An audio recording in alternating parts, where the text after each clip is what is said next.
Alright dudes, how's it going? And welcome to Over the Gun TV's My 2 Pence review of Castlevania Portrait of Ruin. Now I'm a big fan of Castlevania games. It's my favourite Konami license, hands down.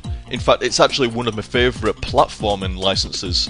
And I've loved pretty much every Castlevania game, bar one or two. The GBA games were great, and although I can't admit to actually completing any one of them, which may tell you a little bit about the game, I do appreciate what they did on GBA, and it was purely down to the hardware limitations of the Game Boy Advance that stopped it from looking as good as Symphony Night and also sounding as good as Symphony Night. But I thought they did a pretty good job on them. They've got it entirely spot on though with the DS versions of Castlevania. They've got the audio power and they've got the visual power to actually emulate that Symphony Night experience one for one almost. Well, if you fucking love Symphony Night that much, why don't you marry it? Well, that's not the point really. It's more along the lines that Symphony Night is the benchmark, the yardstick that all the Castlevania games since have had to measure up to, and Portrait of Ruin certainly does in my opinion. Released in 2006, not only does Portrait of Ruin achieve the standard of Symphony Night, it goes a little bit beyond it in some circumstances. Despite having control of two characters rather than just one, the game's a lot friendlier towards new and average players, whereas Symphony Night definitely lent itself towards mastering and knowing the game.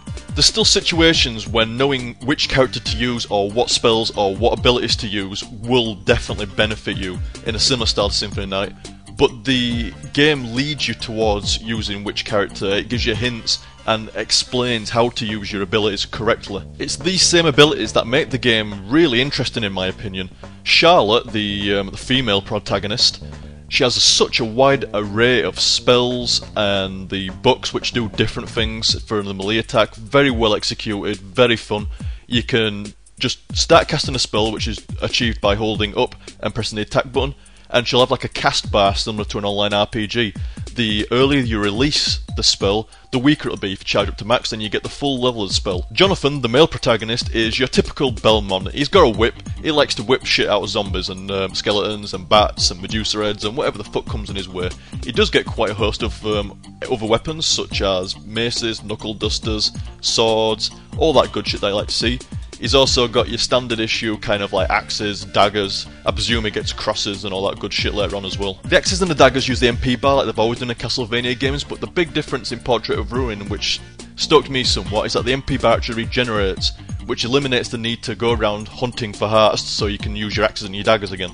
The attack system's a big difference compared to the older Castlevania games as well, and it's pretty well executed. It's a little bit cumbersome to begin with, it takes a while to get used to, but once you do get used to it, you'll be switching backwards and forwards with ease, you'll be calling out your partner and tagging them out, no problems whatsoever. It's well done to the point where it actually feels like you do have a partner assisting you through the castle, as opposed to hindrance or stupid computer control in a secondary character that is no use whatsoever. Jonathan! The overall setting to Portrait of Ruin is really interesting as well. You're in Dracula's castle, as always, but the main difference in this one is that you can kind of jump into paintings fucking Mario 64 style, and it'll take you to various locations such as London and Egypt. I think it's London, it's ye olde time anyway. The game handles exactly the same as Symphony Night to me, or I can't tell any difference anyway. Maybe a professional Symphony Night player can. Professional Symphony Night in quote marks. Nothing particularly jaw-dropping about the use of dual screens here, but it is nice to have the map up at all times, or alternatively you can have a character and a monster information display. Portrait of Ruin looks, sounds and plays absolutely perfect, and if you're a fan of other Castlevania games, I cannot see you not liking this. Highly recommended, and that's my 2 pence. See you dudes!